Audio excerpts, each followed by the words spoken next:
Bonjour, je suis Eric Forêt, je suis photographe, formateur et également auteur de divers ouvrages aux éditions Erol sur la photographie urbaine, la photographie d'architecture, ainsi que sur les séries photographiques.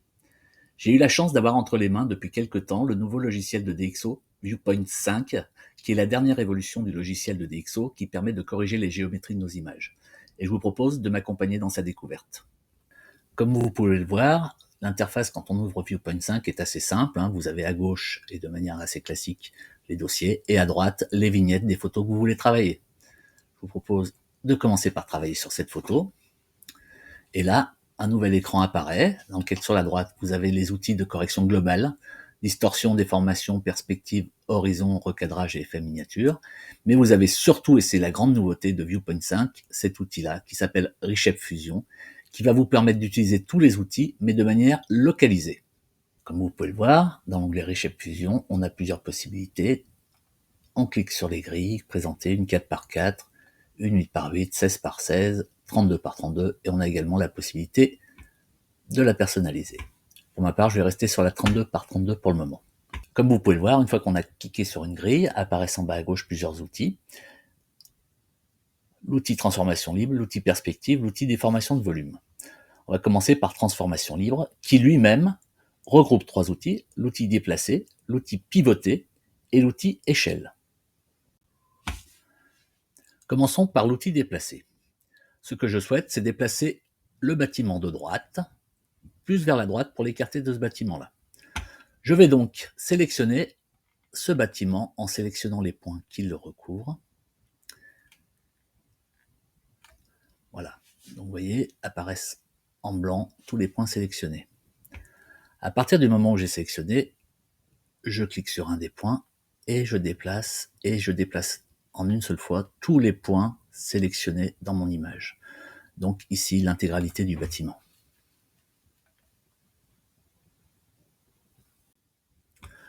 Je peux ensuite changer d'outil. Nous allons passer à l'outil pivoter. Je vais sélectionner toujours ce bâtiment que je vais faire pivoter un petit peu comme je le souhaite. Voilà. Et j'emmène tous les points avec moi pour redresser éventuellement un petit peu. Je peux également, toujours avec ces points sélectionnés, cliquer sur échelle et vous voyez qu'apparaît autour un cadre avec des prises qui me permettent d'agrandir l'échelle, soit verticalement, soit horizontalement du bâtiment. Je peux, une fois que j'ai fait ça, éventuellement, pour me replacer, déplacer tous les bâtiments sélectionnés qui nous permettent d'avoir un résultat totalement différent de ce que nous avions jusque-là.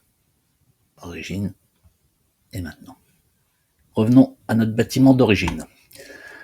Je peux également, toujours dans ce mode perspective, décider de faire pivoter ma sélection. Comme vous pouvez le voir ici, je fais pivoter l'immeuble de droite. Et après, rien ne m'empêche, si je le souhaite, de le déplacer à nouveau, toujours en gardant la même sélection. Je pourrais sélectionner d'autres points si je voulais déplacer qu'une partie. Et je peux également jouer sur l'aspect échelle.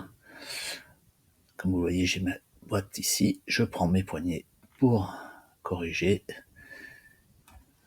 Et je peux modifier l'échelle comme je le souhaite. Voilà. Et j'ai pas touché à cet élément-là. Intéressons-nous maintenant à la correction locale de perspective. J'ouvre une nouvelle photo avec trois bâtiments. Même principe, je clique sur ma grille dans Reshape Fusion, et là, au lieu de cliquer sur modification libre, je viens cliquer sur perspective.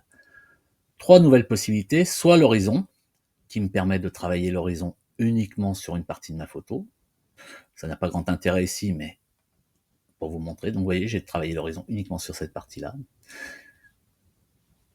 Soit j'ai la partie forcer les parallèles, que je vais appliquer ici, avec deux, c'est très facile à mettre en œuvre, il suffit de tirer deux lignes qui suivent les contours.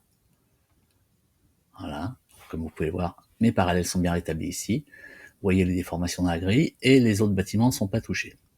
Grande nouveauté également de Viewpoint 5, vous avez cette tirette de propagation qui vous permet d'étendre l'effet que vous avez appliqué sur une partie de votre photo au reste de la photo. Et de manière très visuelle, on voit jusqu'où ça s'applique.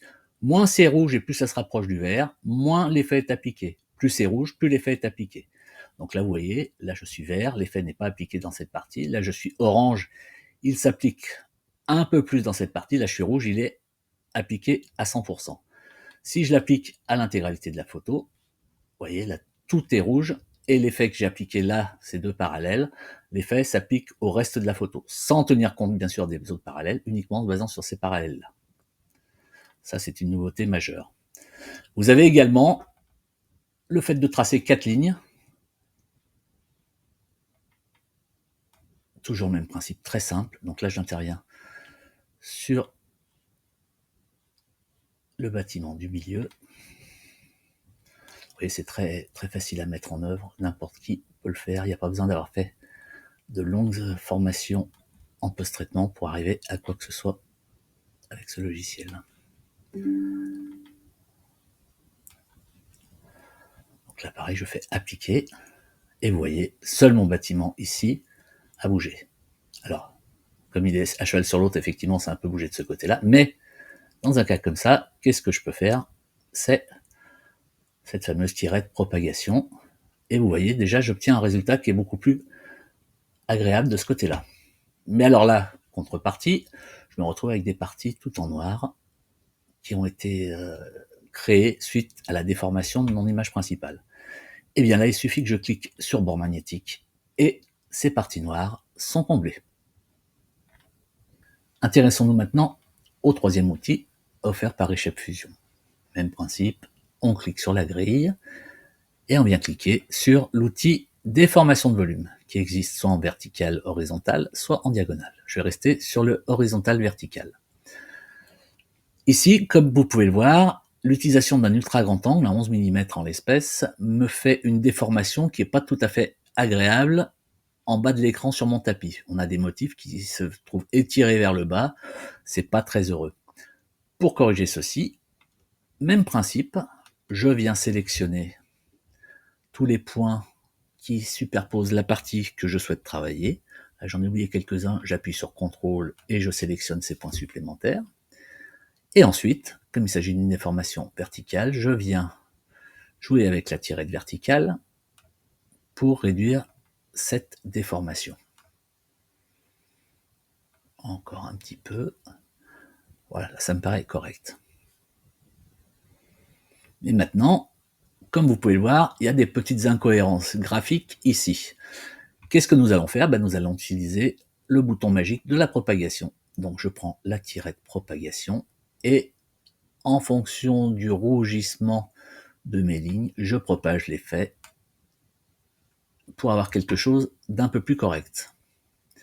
Voilà, là j'ai propagé l'effet, j'ai pas trop joué sur mon escalier et j'ai un tapis qui a repris forme humaine. Il ne me restera alors plus qu'à recadrer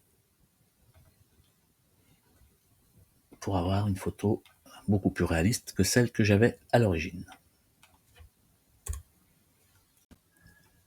J'en ai maintenant fini avec le survol des nouveautés de Viewpoint 5 et j'espère que cela vous aidera à le prendre en main.